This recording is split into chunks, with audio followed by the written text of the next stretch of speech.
genre.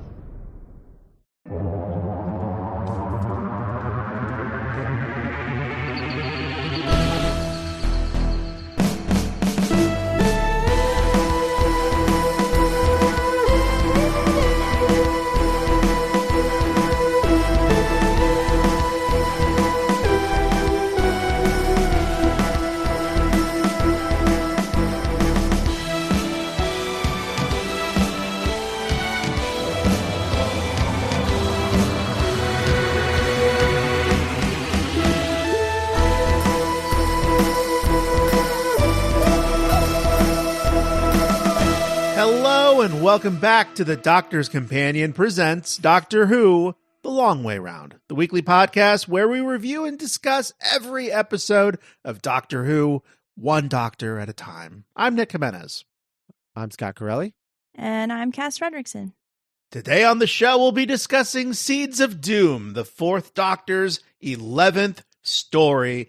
And it's a gruesome one this week, listeners. It's a veritable spook show. Mm-hmm. Mary Whitehouse certainly hated it. And said that the show was teaching kids how to make Molotov cocktails. Hell yeah, That's it was.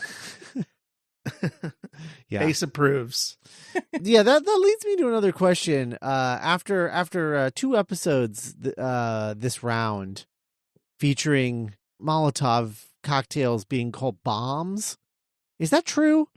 Are they technically bombs?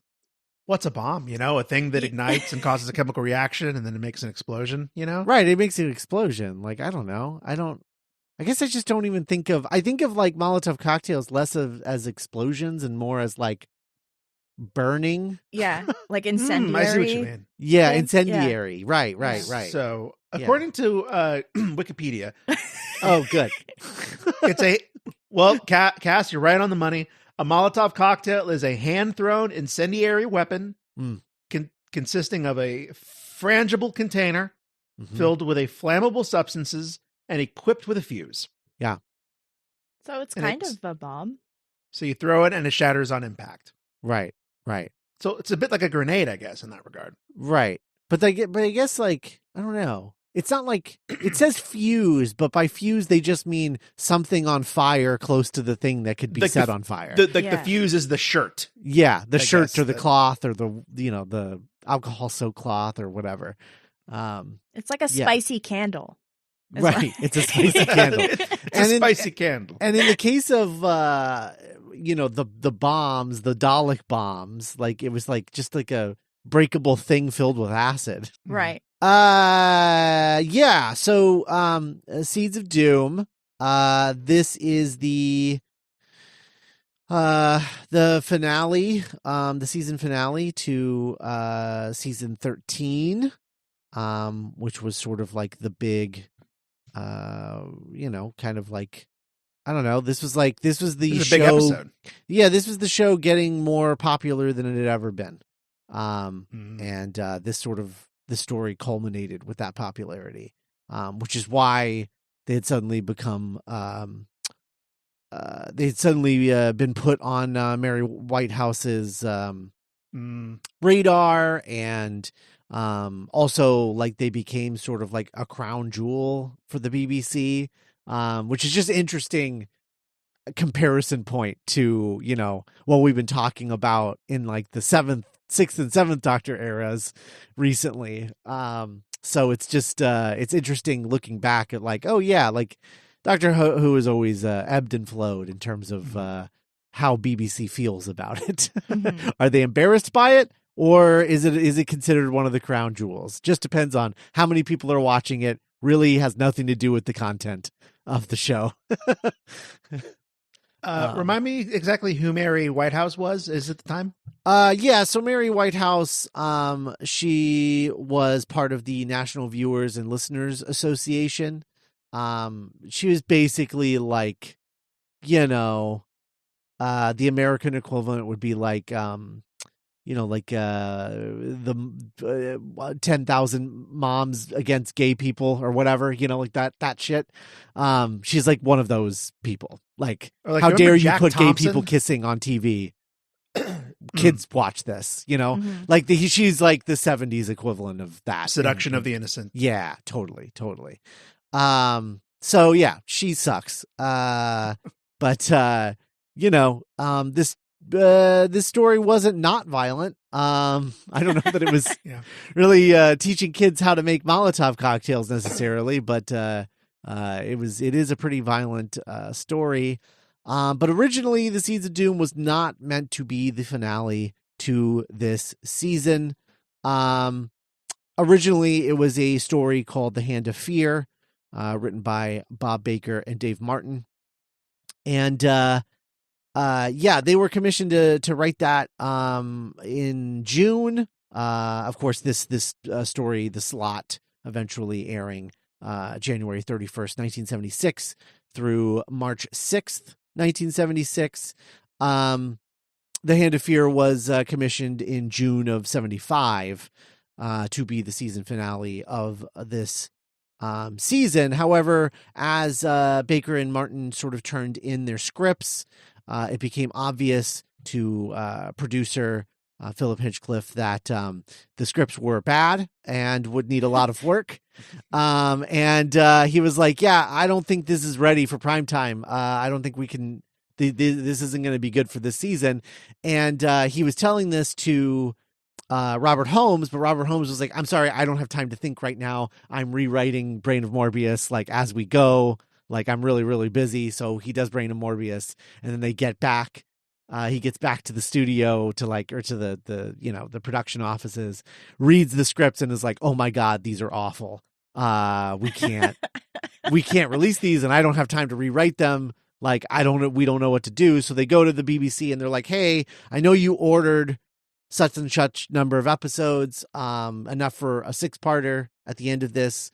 We are requesting that you drop that down by 2 episodes because we have some scripts for next season that are ready to go, but they're both 4-part episodes. So we would like it very much if you would let us drop 2 episodes from the season so that we can give you something. And the BBC was like, LOL, no, Doctor Who's really popular. Lots of people are watching it. It has to be 6 episodes, so figure it out. So they take a look at the 2 stories that they have for next season. And one of them is written by Robert Banks Stewart, who had previously written the season premiere of season 13, Terror of the Zygons. It was a 4-part story, and it was inspired by the Quatermass Experiment, which was like a 1953 television serial about an astronaut who transformed into a plant creature because of alien infection. And it was inspired by that. But there was a moment at the beginning of the story that when they were looking to expand this to 6 parts from 4 parts, normally what they would do is pad it out. They just pad out the 4 parts into a 6-part story. But rather than doing that, there was a part at the beginning of the 4-part story that was written in which these 2 mercenary guys were coming back from a base in Antarctica with the pod, with the seed, to be like, yeah, like we blew up the place and like whatever, but here it is, my guy, there you go, guy who hired us. And they're like, why don't we just do a prologue instead of expanding this into 6 parts about the Antarctic base, and we just do a little 2-part story about that leading into the 4-part story that we already have. And so that's what they did. And the writer ended up Stewart, he ended up writing those 2 episodes in 3 weeks. And they were able to start filming very, very quickly on this. Those 2-part stories, of course, were inspired by the feature film The Thing from Another World, which would eventually be remade as John Carpenter's The Thing in the 80s. So that's how this script came to be.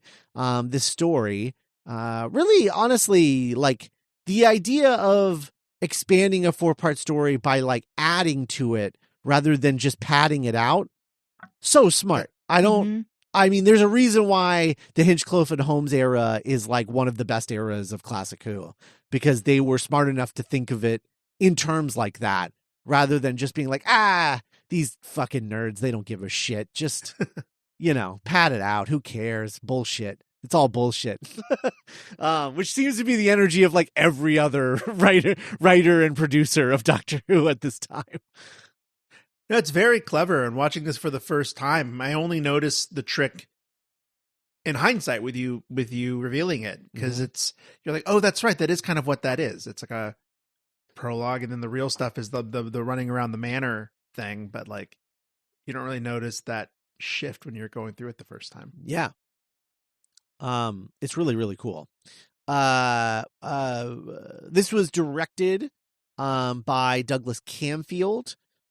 Who this would end up being his final story that he would direct. But he'd been working with the show since the first Doctor, and had directed Terror of the Zygons as the season premiere. He also directed Inferno, and some classic episodes that Nick has not seen, like The Invasion and The Time Meddler. Oh shit. Yeah, I know. And The Crusade. But most notable to this episode, which I just find to be very, very funny to me, is that Douglas Camfield's career as a director on Doctor Who started with Planet of the Giants, a story that is all about moralizing Plant Killer. And ends with a story in which Plant Killer is the only way we can save our lives. And I just find that hilarious. That's really funny. Yeah. So Douglas Camfield directed this. This would be his last time working on the show.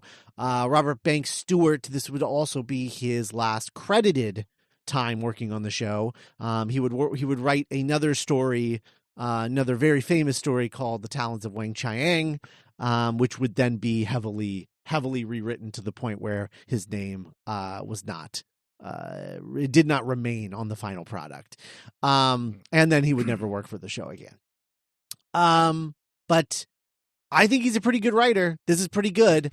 This is a really good story. However, it appears that Tom Baker vehemently disagrees with that assessment, because he was on set one day just mouthing off about how awful this script is, and how it's an embarrassment to the show and yada yada, not knowing that Stewart was on set that day and heard all of it. And Baker immediately got sheepish and apologized, which would probably be the last time he would ever apologize for being rude on the set of Doctor Who, because he's kind of known as a bit of a dick after I think basically after Elizabeth Sladen leaves the show.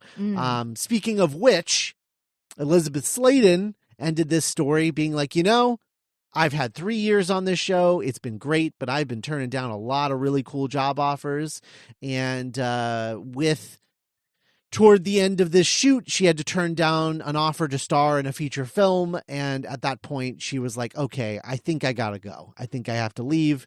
So she made her intention to leave known to Hinchcliffe and Holmes, who would then write her out 2 stories later. So she would only be in the, ironically, until the Hand of Fear, which was the episode that was intended for this season finale.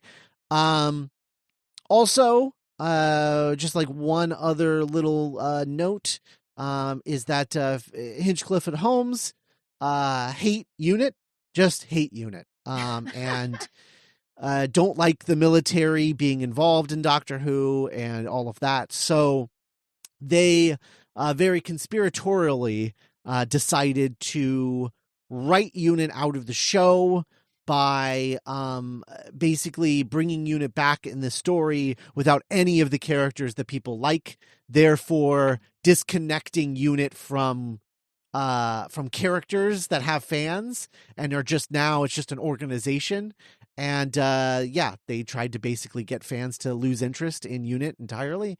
And it apparently worked because UNIT would never reappear in the 70s.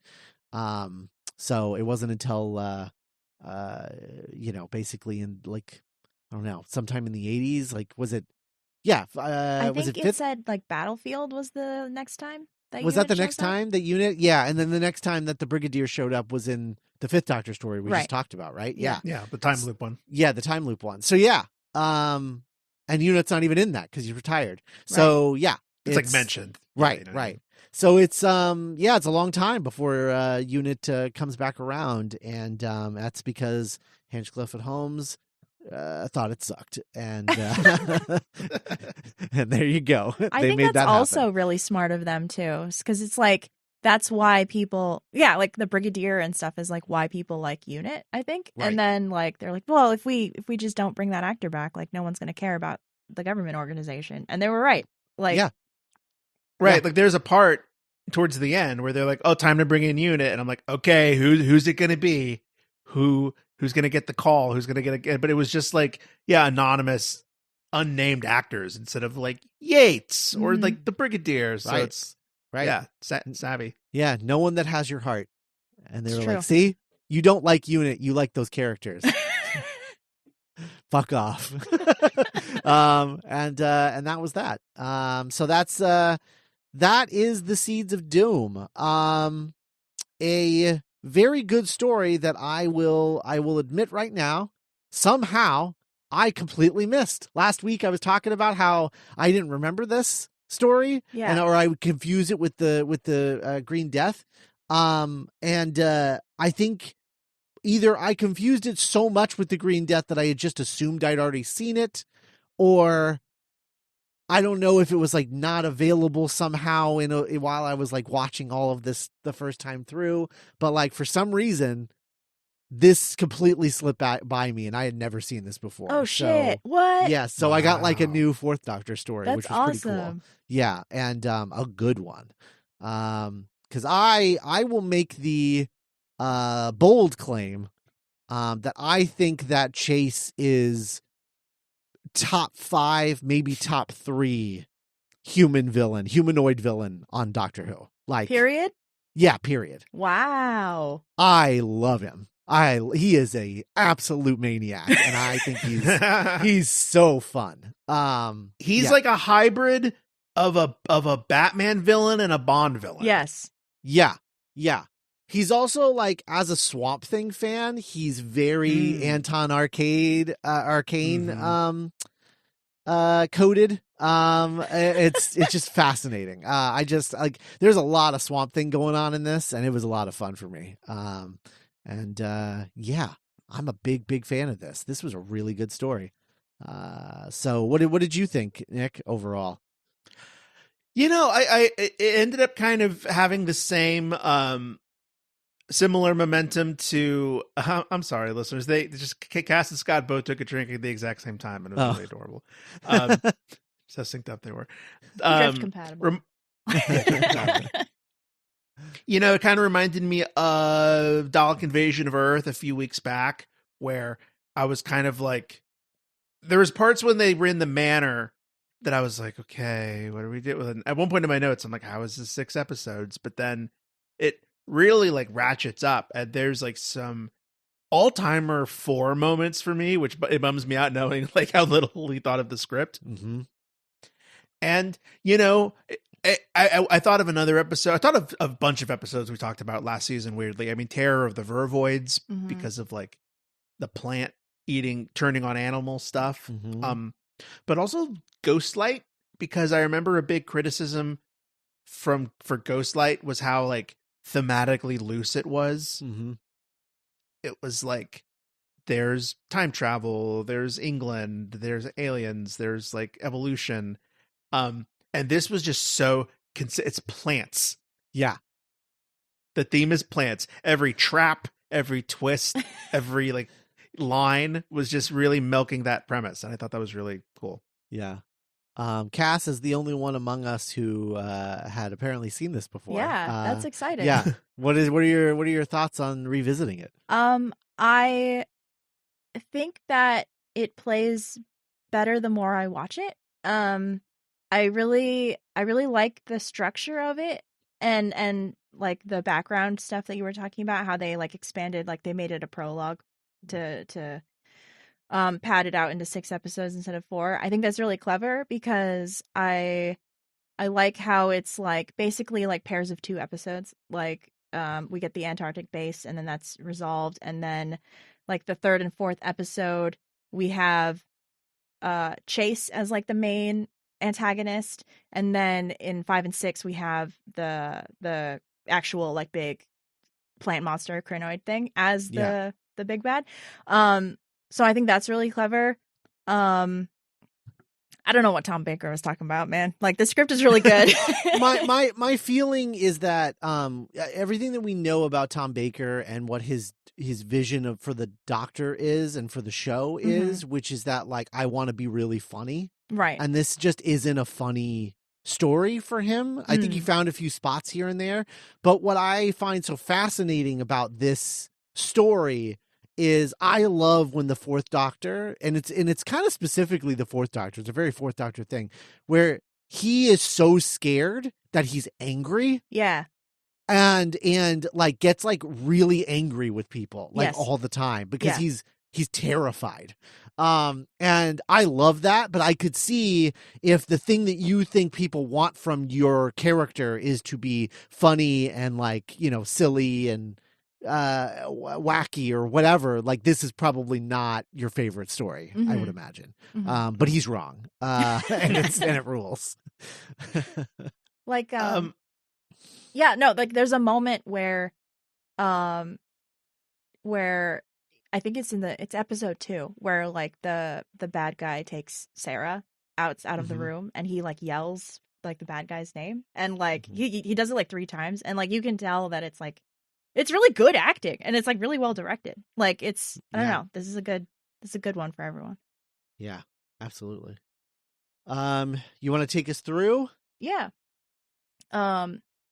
So it starts with we're in an Antarctic base. And these 2 scientists, their name are, it doesn't matter, they die. Spoilers. But it's Winlet and Moberly.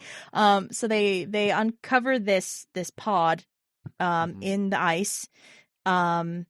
And they take it back to the base. There's a botanist there. They're all trying to kind of guess what it could be. And the botanist, Stevenson, is kind of like transfixed by it. And he's like, oh, I think it's still alive. It's very reminiscent of like the Ice Warriors, honestly. Like they find the body in the ice and they're like, oh, he's still alive. But this time it's a plant. Moberly has what might be the fakest beard I've ever seen in my life. I mean, I can see the glue, like visually. I can see it on his face. It's wild. That is a stage beard at best. Definitely not meant to be in front of cameras. So then we cut to the Doctor, who's talking to Dunbar of the World Ecology Bureau, and so he basically, like, they call the people at the Antarctic base called him about their discovery, and the Doctor comes recommended by Unit, and the Doctor's like, okay, well, I'll go out there and take a look at it. Like, nobody touched the thing. It could be an alien. This is something that I feel like Classic Who does a lot that we don't get a lot in New Who, which is the concept of the Doctor being introduced before, like, without the TARDIS. You know, like the TARDIS isn't in this episode really until like the very, very, very, very, very end. He just is like there, and you're like, oh, I guess he got called in and he came and now he's here. But you never see them like arrive and Sarah Jane being like, back on Earth. Mhm. I hope those Zygons aren't here again. You know, like you don't get any of that. It's just like, yeah, he's called in because he's an expert. And I wish they would do more New Who stories in that style. Where they No, just it kind of makes show sense. Yeah, that it's it makes sense that when you mentioned that this was a prologue, kind of written after the fact, Mhm. that was kind of the first thing that popped in my head, because that first scene where like he's like up with his feet propped up on the desk and he's like, okay, so tell me again what we're dealing with here. I'm like, I have never seen a Doctor Who story that introduces him like this, and Yeah. almost this kind of like Spielberg like blockbuster movie kind of way. Yeah. And yeah, I would be definitely down to see more of that. Very Indiana Jones. Yeah. That's good. Yeah. For sure. Yeah, absolutely. So they head out to Antarctica, not in the TARDIS. They arrive there by helicopter. But in the meantime, the pod is growing because they have it under like a UV lamp. And one of the scientists, I think it's Winlet. Yeah. Winlet, The one whose name really doesn't matter. Yeah. Because he's done. he's gone. Immediately. he gets infected. Like the pod opens. It's very like Alien, like Ridley Scott Alien. Like the pod opens and then Mhm. this plant thing shoots out and it like bites his arm. It doesn't bite his arm, but like it latches onto his arm, and then he starts to turn into a plant monster. Mhm. And the Doctor and Sarah Jane arrive. The Antarctic base people like give him the rundown of what happened. He's trying to figure out what's going on. In the meantime, there's 2 more people who show up at this remote Antarctic base. Oh yeah, that's it. Well, I'll say this now. This episode would have us believe that the helicopter ride from Antarctica to London is like 40 minutes. Well, I think it's a plane ride to Antarctica and then a helicopter ride from the airport. Yeah. Okay. It's just Yeah. because later when the goons come back from Antarctica Yeah. and like, here you are, here's your box. I'm like, it felt like it had been like a car ride and not like going from fucking Antarctica Yeah, Yeah. right. Yeah. back into a city. Yeah, the timeline on this is a little wonky. Or like the A little passage bit. of time. Like, Yeah, a little bit.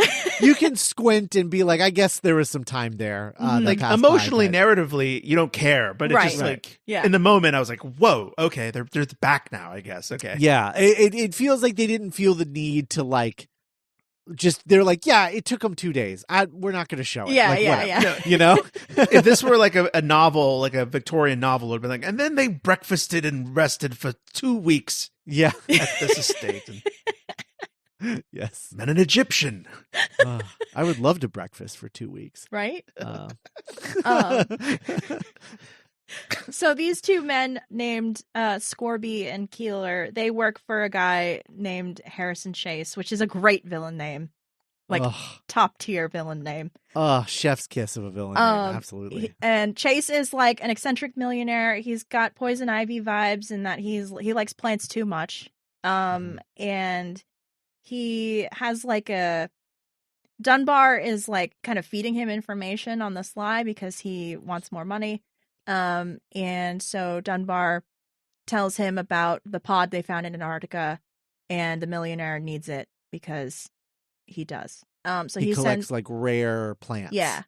Yeah. So he sends his 2 like goons. Like there's like Scorby has like I just watched The Incredible Hulk, so he kind of has like Tim Roth Yes. vibes. Big Tim Roth vibes. Yeah. Just a merc who's just jaded and over it, has no faith left in humanity. And then there's like a nervous scientist who goes with him. And so they arrive at the base in Antarctica. They are like, we were in a private plane and we got lost because there's a blizzard outside. And the Antarctic base team, it's like, okay, well that's like, we're happy to help you, but we also have something going on, so just like stay here and we'll talk to you later.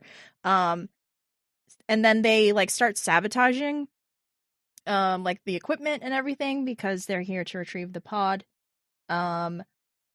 the scientist who was infected, he keeps getting worse. And the doctor suggests like, well, you could like amputate his arm. And there's like a zoologist guy, and he's like, okay, well, I guess I'm the only one who's qualified to do this. So they like are gonna set up like a makeshift like triage thing, and then he goes back into the room where they're keeping the infected scientist, and he is up and about, and then the episode ends with him like strangling the poor zoologist guy to death in the corridor. I'm not sure what the original ending to this episode was, but apparently it was disturbing enough that they reshot it. Whoa, what? Yeah. It definitely was not strangulation, but I don't know what it was exactly. Huh. Yeah. I mean, there's some pretty gruesome moments throughout this story that I was pretty shocked by for the time. Yeah, absolutely. That's crazy. Yeah. Now I'm just thinking too much about that. I wanted to get you guys' perspective on something, because we're going to see a lot more of them in episodes to come. But in regards to Harrison Chase, I got big RTD villain vibes from him. Like a brash, egomaniacal millionaire who's obsessed with a thing, and he's after a thing, and he doesn't care how many people get, like that, like the one that Mark Gatiss played. Sure. The president from End of Time. Yeah. Oh, sure. Yeah. Wow. Yeah. I see. When I think of his villains, I think of like big, campy, huge personalities, and that's not really what he's doing. But yeah, you literally pointed out the two examples where it's like, oh yeah, no, totally. Those are exactly like this guy. Absolutely. Yeah. He's great. He is. Yeah. He's like if you merge those guys with the villain in Dalek, the American guy with like the bunker of collection stuff. Yeah. I would love to see if there's any good RTD quotes about this one, like watching it as a kid. Oh yeah. Okay, so episode 2, the plant monster strangles his friend and then like flees the base. The doctor and Sarah finds the body in the corridor. She goes back to tell the doctor about it. And the doctor is like, that's not a person anymore. That's a thing called a Krynoid. It's like an alien plant thing, and they basically are like the vervoids, where they're like sentient plants, and then they eat all the animal life on planets that they land on. So they go out into the storm to go look for the Krynoid. Scorby and Keeler go look for the pod in the base while they're gone. And they like ransack the place. Yeah. And he's like looking in like a cabinet. Like he's like, are they keeping it here? It's like, I guarantee you they're not keeping it in the storage locker, my guy. I don't know, man. Like, where do you keep plants? Yeah. Also, like, is this story up to this point of the ones that we've watched a long way around? Is this the most know-it-all smug that 4 has ever been? He's having fun for sure. He's having a good time throughout this. Yeah. He does this thing that is kind of almost not quite Spider-Man-y, but he'll do this thing where whenever he's captured, he'll like brown nose the dude that is in charge of, like, there's a part where much later, where he's captured by Chase, and the butler comes in and he goes, "Can't you see this man's trying to work? He can't keep getting disturbed like this," like. I don't know. I mean, I guess he's kind of like that in Morbius, like the last one that we just watched, but like, I don't know. It's just I guess it's like the smug know-it-all in like not a fun way. Like the like the way that like it's just like where he's just kind of like looking down at everybody around him. It's like, you idiots, like, you know, like he just has like has that energy for like, especially the Antarctica episodes. He just really is like kind of treating everybody like a moron, in a way that I'm like not really vibing with, to be perfectly honest. He gets a little more playful as it goes along, but I don't know. Maybe that's part of the script stuff that he had issues with. Did they shoot it out of order? Like, I don't know. I didn't see that they did. Like maybe they did that part last, and then he's just like, I'm over this. Maybe that's possible. I don't know. I want to celebrate the character Stevenson for a second. The guy with the big bushy beard, because you're right, Cass. He was so like, oh, the green thing. I'm like, oh, I know exactly who you're going to be. You're going to be a big old problem. But no, he ended up kind of being the Doctor and Sarah Jane's like main ally during this chunk of the story. Yeah. Yeah, the only thing that he does, unfortunately, is that he's constantly trying to use things that the two guys, Keeler and Scorby, have like previously sabotaged. Yes. Yeah. So he's like, oh, I'm going to use my gun. It's like, nope, they unloaded that. That's nothing. That might as well just be a stick. And then later he like tries to call for help, and I'm like, nope, they sabotaged that too. You can't use that either. I do kind of like the misdirect though, because like, you know, in the first episode, he has like that moment where he's just like, well, we discovered it, like we should be able to do whatever we want with it, like the pod or whatever. But then like, yeah, he's actually like extremely helpful, and it's kind of a shame that everyone dies. Yeah, but I forgot how he dies. He gets blown up. Oh, the base blows up. That's right. Oh, I had that thought too. Like, I know this isn't true. I don't know, but I'm seeing an explosion in Doctor Who was really startling, and I was like, if this is not the first explosion, when was the first explosion in Doctor Who? Was it them exploding all the Silurians at the end of the first Silurian story? Oh, maybe. And the Doctor's like, maybe? You son of a bitch. I feel like the Brigadier's like, fuck you, buddy. They needed to die. Were there explosions before that, though? I feel like, what happens, like, we watched this ages ago. What happens in the moon base? I don't know. Oh, wow. I feel like there weren't really any explosions in the black and white era of the show. I imagine 3 had explosions just because it's so A-team. Yeah. Well, yeah, that's the Silurian one. That's like his second or third story, right? Yeah. The second? I want to say it's the third one, but I don't remember I don't remember either. Yeah, I don't remember. But anyway. Let's see. Okay, so the Doctor, Sarah Jane, and Stevenson are out looking for the Krynoid. The Doctor digs up another pod because he's like, oh, they travel in pairs. The Krynoid hides in like, there's like they're like testing like a new kind of fuel system. It's like experimental to like power the base, so they have it like half a mile away or something, so that if something goes wrong, nobody dies. So so that's important later. And they can't find the Krynoid, and Sarah Jane's like, well, it's out in the snow, it's a plant, it'll probably freeze, right? And everyone's like, yeah, that makes sense. So they go back to the base. Scorby and Keeler like take over and like tie everyone up. They want to know where the pod is because that's what they're there to get. And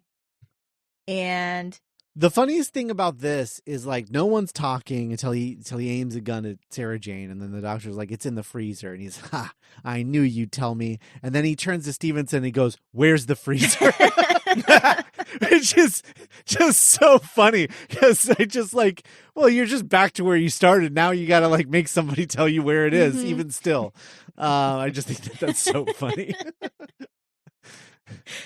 So they get the pod out of the freezer, and then he goes like they're gonna leave, and then Scorby, because he's a dick, is like, actually, I'm gonna make Sarah show me where the power plant is so I can blow it up, and then the base with it, and we'll cover our tracks, and nobody's the wiser.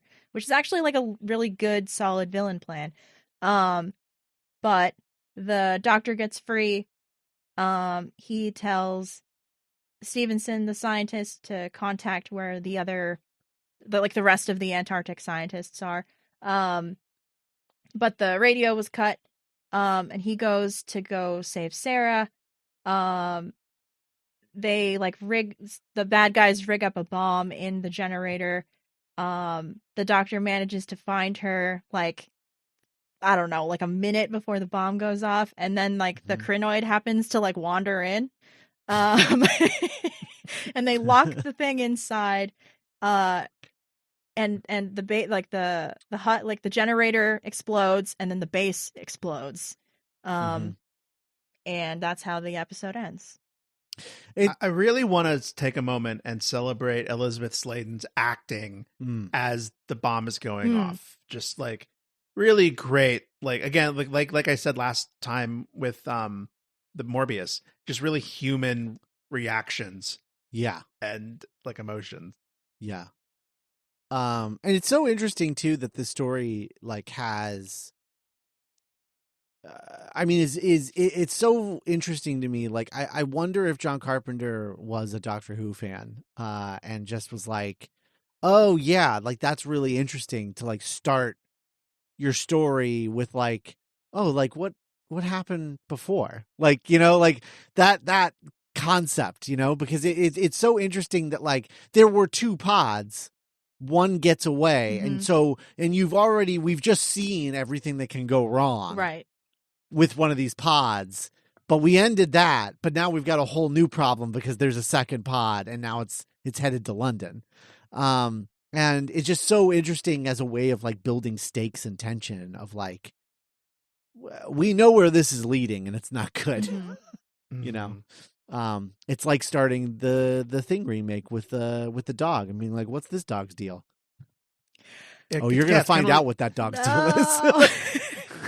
It's kind of like giving a sequel to your story in one story. Yeah, totally. It's really cool.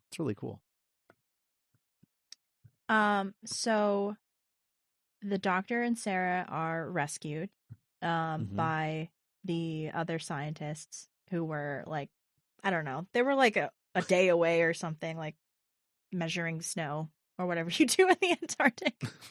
So they go back to England. And Scorby and Keeler have the pond. They give it to Chase. And Dunbar from the Ecology Bureau is just like, dude, why did you blow up the base? Like, that sucks. I didn't tell you this information so you could kill people. And Chase is like, I don't care. And he says like, well, your guys messed up because like the Doctor and Sarah are still alive, and I'm going to meet with them in like 2 hours. So you better like figure this out. And I really like the Doctor and Sarah Jane in this scene where they're like trying to like stress like the importance of like this like the importance of what they're talking about to this like bureaucrat who like doesn't get it. Sir Colin. Yeah. I loved them in this scene too, Cass. I even made a note of it, just like Sladen and Baker's back and forth and like the comfort of their chemistry. It really reminded me of like why people watch like Law and Order every night before they go to bed, or like the X-Files. Like it occurred to me in that scene how much the reason I love Doctor Who is that kind of back and forth procedural aspect between the companion and the Doctor. That makes sense. But because like they I think like Sarah was just like because Sir Colin is like, well, like, you know, like, surely you're exaggerating. And she's just like, dude, no, I'm not exaggerating. Like, I was there. Like, okay. So like, I get what you guys are saying, but I was so annoyed by these scenes. Oh, really? But it's not, it's just because like this guy, the way that he plays these scenes, the bureaucrat guy, is just so like Like condescending. oh, you're always messing with me and ooh. And I like just Sir Colin. I want him to be a companion. He was almost a companion at the end. He was this close. I don't know. I couldn't he was I don't know. I was annoyed by those That's scenes fair. more than I liked them, unfortunately. But yeah, I don't know. I just really don't like that guy. That's fair. He is really like dismissive. Yeah. But it's also just like, what do you think any of this is? Like, what do you think Unit is? Who do you Right. think the Doctor is? Yeah. Why did you call him in the first place? Like, I'm baffled by this guy, I think. And that's my issues with it, I think. He comes through in the end. Yeah, I guess that's true. Eventually, after reading an official report about Rosebud's murdering people. Yeah. I also want to. I mean, I'm sure we're going to get through it, but like, this story starting here in part 3. The Doctor is the most violent I think we've ever seen him be. Yes. Okay. Ever. So I think it was last week when I was like, oh yeah, like I like reference this moment all the time, and I think it's in episode 3. Is it when he cracks the person's neck? When yeah. yeah, and then he's like, "Come along, Sarah." Like, yeah. Snaps Scorby's neck. Doesn't kill him, but like he should be dead. Like, he should I don't know. be dead. There's an audible crack. Yeah. That was rough. Brutal. He really just like, cracked his neck. Like, but Yeah. yeah. But there's also the bit where he like rolls around with that guy and then like just decks him in the face. Yeah. And knocks him unconscious. In like, the quarry. Yep. Wild. No, they hunt that guy. Yeah. It's nuts. He spits on him. Yeah. It's like Daniel Craig James Bond. That was so nuts. That was nuts.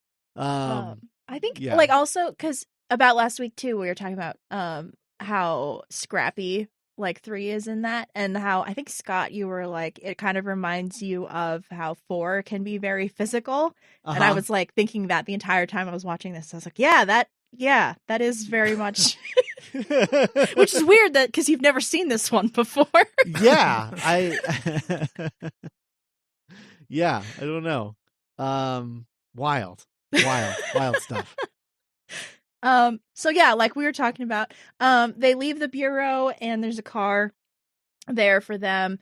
And the Doctor just gets in, no question, because he was like, take me to the Botanic Institute or whatever. So it's actually a trap. The chauffeur like tries to shoot them.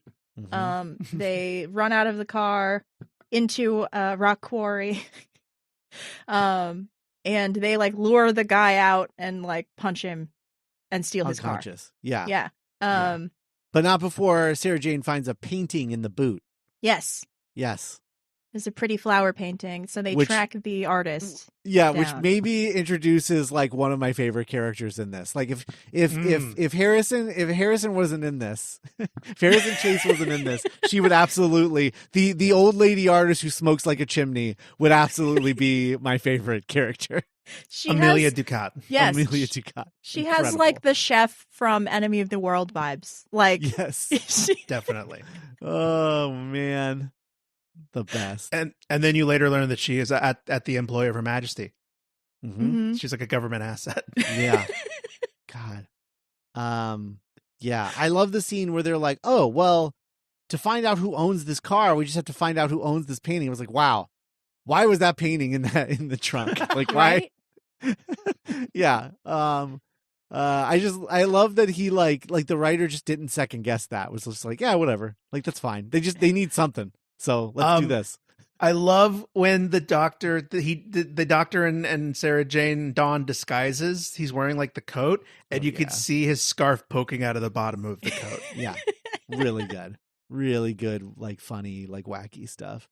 But yeah, the painter realizes there's that scene where she's like trying to remember his name, and she's like just naming a bunch of stuff that rhymes with Chase. Chase, yeah. It's like face or base or No, it's Harrison race- Chase, the millionaire. It's like, millionaire? Yeah. He owes me money. Yeah, she's like, you never paid me for that painting. I was like, well, you have it back. So, There's been no transaction. yeah. I think I like the painting being in the car because it gives Sarah Jane something to do, and it's like, oh yeah, she's a journalist. Like right. she would She's an like, investigative journalist. yeah, she would know stuff like this. Right. Yeah. Yeah. No, it's good. Plus she's got her like awesome coat in this episode. Oh, Yeah. both of her looks. We didn't even talk about her Arctic look. Yeah, her Arctic look was great. That was like that was really good. Like with the fur coat and the overalls, The, and and the the orange sweater. hat. Oh my god, so good. Yeah, that's great. Love that. But this she's got her like trench, and it's a good look. I like for her the, as I well. like the pattern. Yeah, it was Mhm. almost like a tunic. Really good. Companion fashion. Yeah, we have to do like a spin-off thing where we rate companion fashion. So they track down, like they have the name, they go to the Chase estate. And the pod is starting to grow because Chase like tells Keeler to like, I don't know, fertilize it or something. And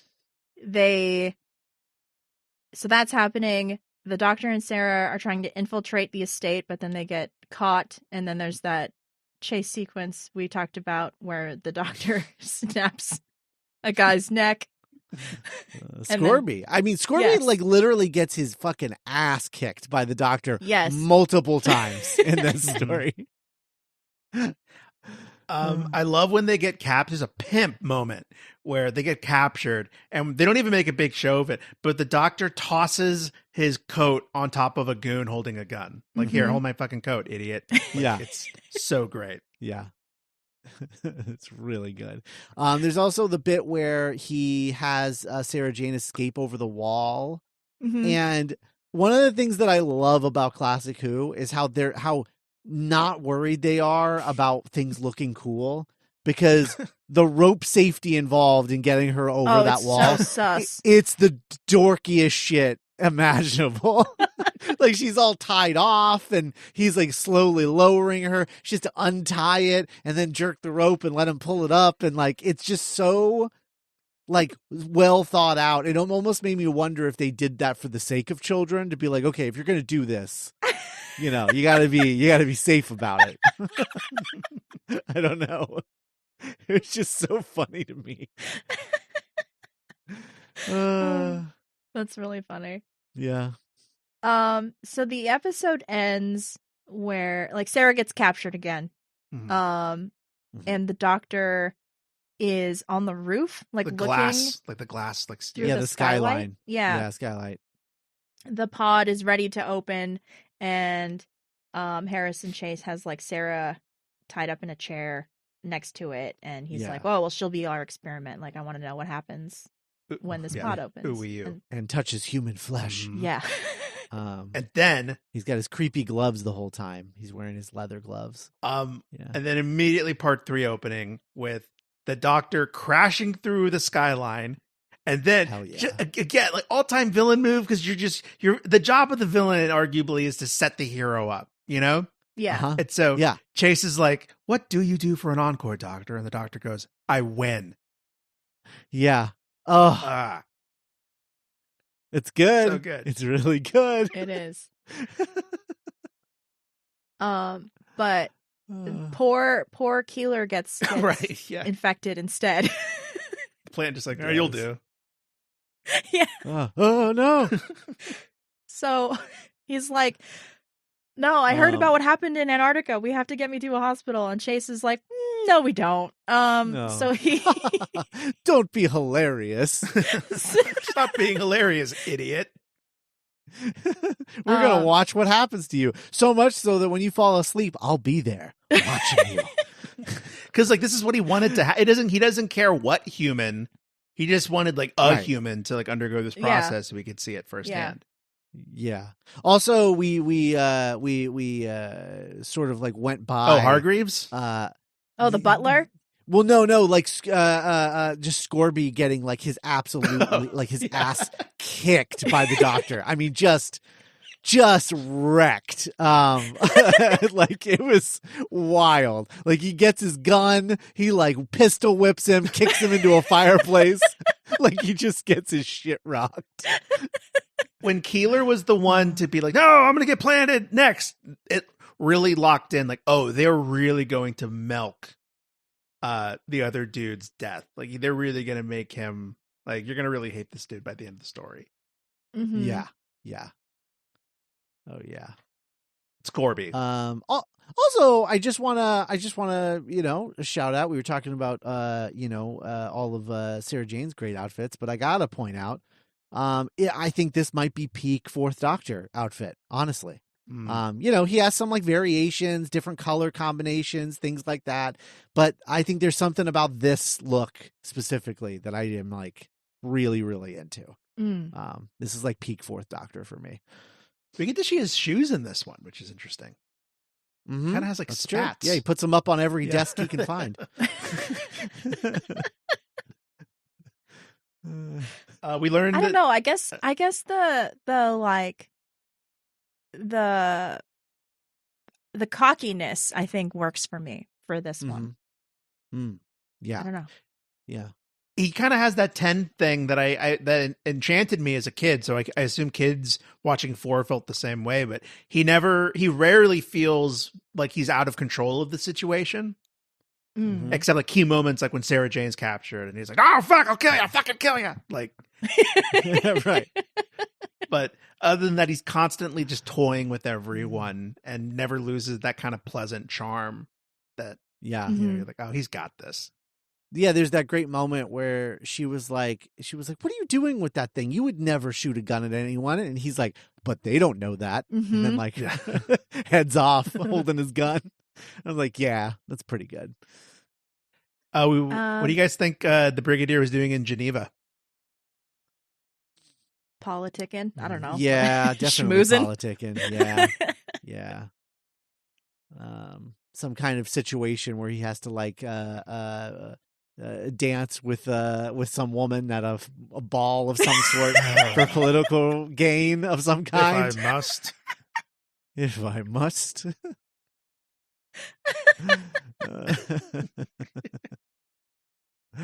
I love that so much. It's like a Wes Anderson. The Doctor taught me this move. It's like a Wes Anderson short. Yeah. Yes. Oh my god. So let's see. Oh, this episode is where we get introduced to the compost machine. Yeah. Brutal. And it's like a trash compactor almost, but it's got like the spinning spinny teeth, grindy sharp bits. Yeah. And he likes to watch. He just likes to watch this happen to people. Yeah. I don't know. Villain behavior. Yeah. So Sarah Jane escapes because of the Doctor's intervention. She hides in the cottage where Keeler is. And he's like, "If you let me go, I'll help you. Like, we can stop him." And she's just like, "No, you're a plant monster." So she like runs away. He gets really upset. That's the thing I'm sensitive about. The plants are right. I can't trust meat creatures. I really like the butler in this. This is like, he's like a good villain butler. But he does he bring him like raw steak? Yeah, like raw bits of meat. Yeah. Because the plant monster, the Krynoid, is like eating protein, so like he needs to eat more protein. And the artist lady comes back. She wants her money. She will call a lawyer. I want my money. And Chase is like, I didn't get the painting. Like, what? I don't owe you any money. Sarah Jane like happens to catch her when she's alone, and she like passes on the message like, "You need to tell Sir Colin what's going on." And then artist lady's like, oh, okay. So she walks out, gets into a car, and Sir Colin is already in the car with Dunbar. And she's like, oh yeah, like we were right. Like there's some shady stuff going on in that house. And Dunbar's like, okay, well, I'll try and talk to Chase. I started this mess, so I'll like try and fix it. And that does not end well for him. Because the Keeler, the Krynoid, turns into like a proper plant monster. He escapes the cottage. And then he turns into like it's like 8 feet tall or something. Like it's just like a big, cube of plant. And it starts to like roam the grounds. It is like it's like strangling Dunbar as he like runs away from it, and like the Doctor and Sarah are trying to stop it, and that's how the episode ends. Yeah.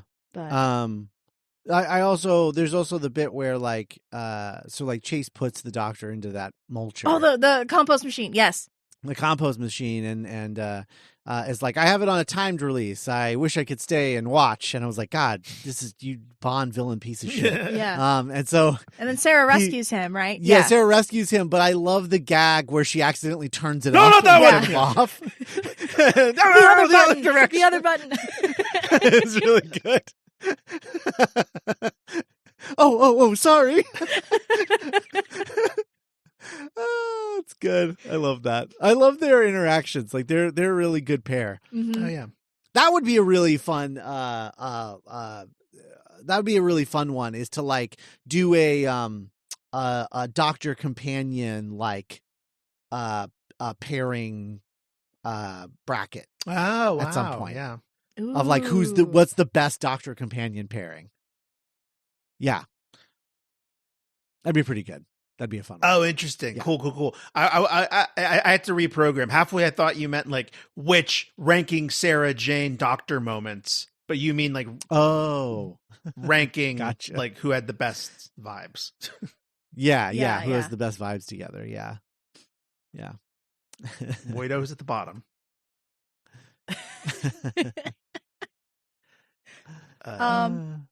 So part 5 has like a really long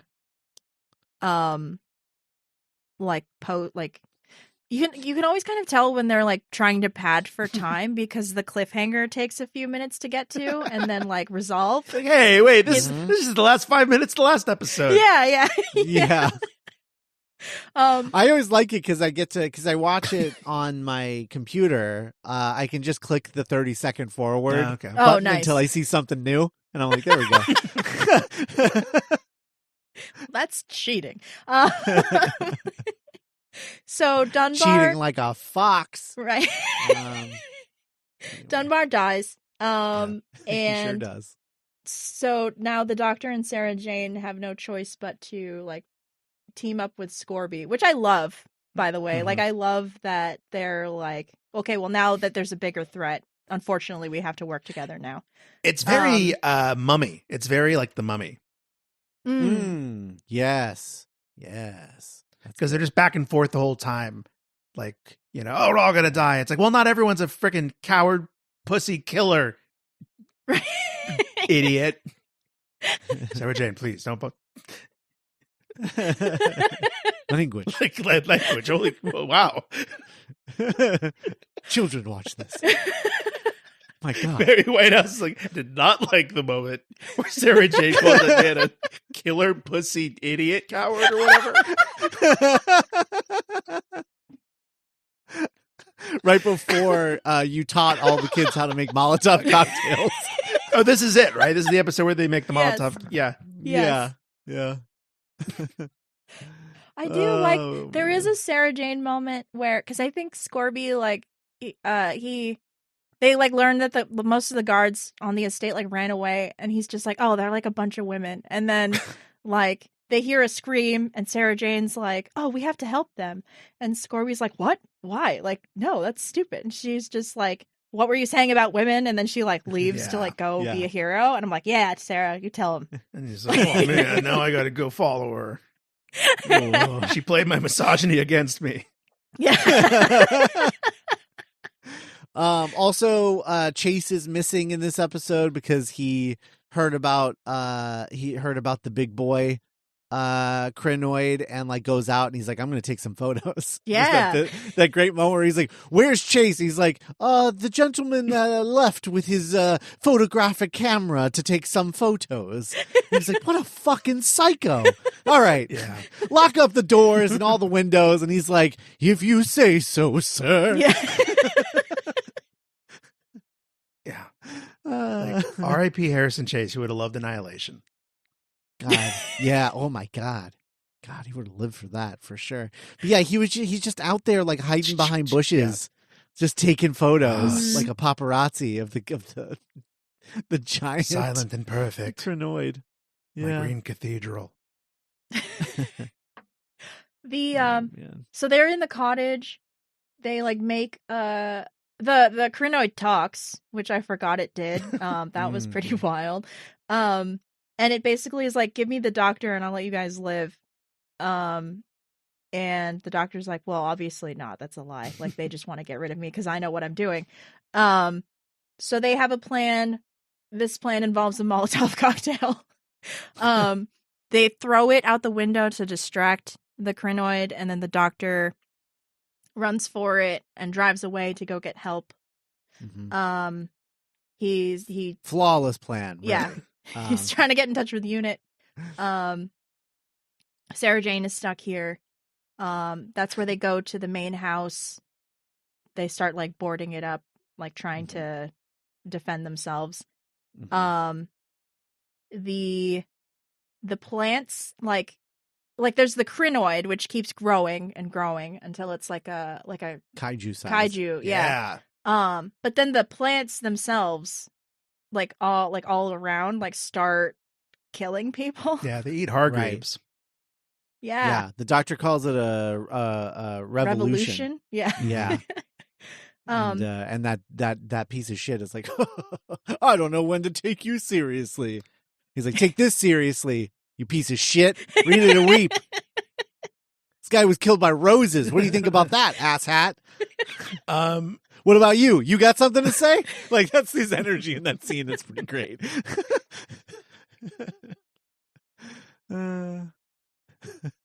This is where we learned the Brigadier is out of the country, so we have Major so-and-so. I don't remember his name. From Unit. It doesn't matter. Yeah. I mean, it was like, it like purposefully doesn't matter. Yeah. Also we get the scene where Chase gets like knocked down by the Krynoid and like basically becomes like the mouth of Sauron for the Krynoid. Yeah. He's like possessed by the plant, the spirit of the plant monster. Yeah. And it talks through him. Mm-hmm. The green. Yeah. This episode ends with the plants like breaking the windows and like trying to kill Sarah Jane and Scorby, and like they like how do they like they like go in, they have like plant like not insecticide. But yeah, like the doctor and a unit guy that come in with like old-timey cans of spray. Yeah. Like weed killer. Yeah. Weed killer. Yeah. It's a cool moment when they're like in the greenhouse and they don't notice like all the plants like getting like surrounding them basically. Mm-hmm. They're like, oh no, wait a minute. Oh, it's pretty good. I like that. And the episode ends where like the kaiju Krynoid is now like hovering over the house. Yeah. And it's like, it makes sense what you said, Scott, about I didn't think about this being like the height of popularity for the show, because it is a very impressive visual effect. Yeah. Mm-hmm. Yeah. So are in the next episode, all of the visual effects of it like breaking into the mansion are all like, they rule. Like, you know, like when it breaks through the window and it's like breaking through the ceiling and like all of those visual effects of like seeing it like break through the house is like really cool, I think. Are you talking about like the plant tentacle? Yeah. Okay. I love it. I think it's great. very silly. It is. Well, it is, but like everything's silly, Right, back yeah. then, right? Like it still looks a hell Like- of a lot better than like a lot of other stories That's that true. do similar stuff. That's you true. know? And kind of the scope of all of episode 6, really, I was kind of taken aback by. I didn't think about it being a finale, Yeah. but I was, this is almost kind of like a freaking like 70s monster, like sci-fi creature Mhm. feature. Mhm. Yeah. Which again, absolutely. maybe not Tom Baker's vibe. It's like, what is this? Like Yeah. Attack of the Killer. Oh, fuck off. So part 6 unit has arrived. They have this, they call it a laser rifle, but it's basically like a big light bulb. I don't know why they think shooting light at a plant is going to work. The one in charge at one point just says, hit it square in the chest. In the chest, yeah. It's like vaguely person shaped, I guess. So we have Chase, who's possessed by the Krynoid, like just destroying everything. He like destroys the radio system so they can't like talk to unit outside. He kills the random like sergeant that is with the doctor by like putting him in, like knocking him out and then putting him in the compost machine. Yeah. That was the moment that like- really was like, wow, I can't believe they got away with this. I think the one for me is when Scorby like starts to lose it and then he runs and then he like ends up in the pond like drowning. Like I was like, like- oh god. Like the bog almost like claims him and like eats him. Yeah. Yeah, that was pretty Yeah. gnarly. And the doctor gets the radio working, but they realize the sergeant is missing, so he sends Sarah to go look for him. And then Sarah Jane ends up in the compost machine. The doctor manages to get her out in time, but then like Chase is there and they're like scrapping and they both fall in the bucket, and then the doctor's trying to get out and then Chase gets eaten by the compost machine. Yeah. Big Bond villain. And then death. he like screams. He makes a That's- num num num num num noise as they go. It's like big Pee Wee Herman like eyes like couchy or something or cherry. Yeah. But the doctor on the radio like tells Unit like you have to like blow the plant thing up with like bombs from a plane, like don't worry about us, we'll figure it out. So the doctor and Sarah Jane are stuck in the house with like minutes to spare before like an airstrike happens.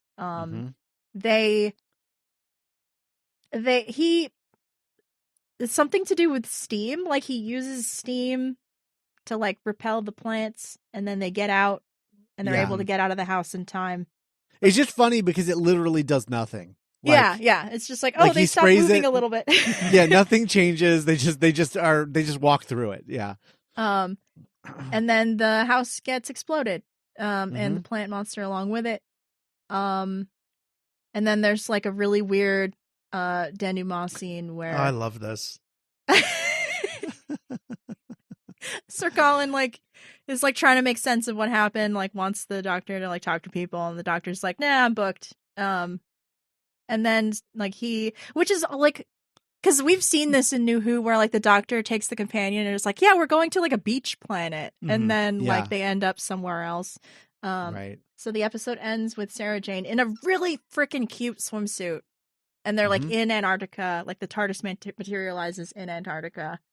And then there's that weird line about like, oh, have we been here before? Or are we yet to be yet to come? Because time travel show.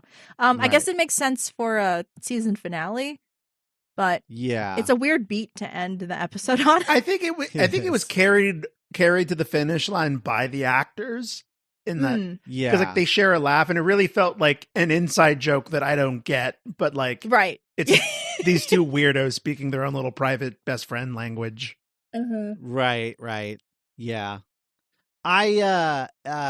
It's funny because in retrospect, it really does make sense that like, that Rose was the one to meet Sarah Jane.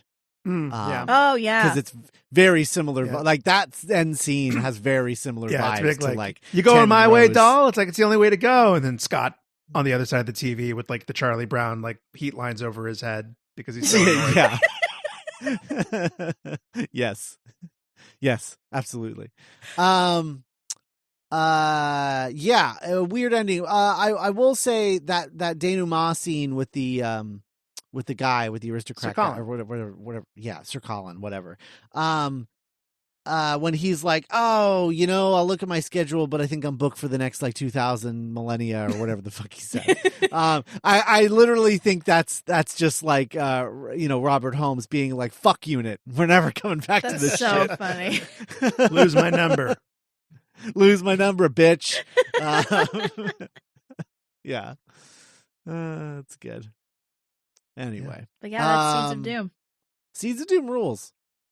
It's a lot of I fun. love it. It's so much fun. So much fun. Yeah, big fan of this one. Lots of classic Sarah Jane and Fourth Doctor stuff. And I don't remember. I'm like looking at what's coming up for them next because I don't remember thinking Mask of Mandragora or Hand of Fear being particularly like memorable or great. I don't know. I think the only reason I remember Hand of Fear is because it's the last Sarah Jane one. Right. It has like the iconic like final scene with them, but like other than that, I feel like those two are just sort of like treading water until we get to like Deadly Assassin. Yeah. The third story, which is like an all-time banger. Mm-hmm. But yeah, so this might be the last great like Sarah Jane Smith episode. Wow. So it was really fun to see. Not our last great, because we still have a whole season of her with the third Doctor to eventually get to. Wow. Yeah. Yeah, but this is definitely the last like really great one with her in the Fourth Doctor, I think. But still 2 more to go. So, that's it for Seeds of Doom. Next week, we are continuing the Black Guardian trilogy, with the second story of that trilogy, Terminus, which is another That companion. naughty little boy. Yeah, that's true. You're right. He's there too. But yeah, this is Nissa's final story. Oh. Yeah.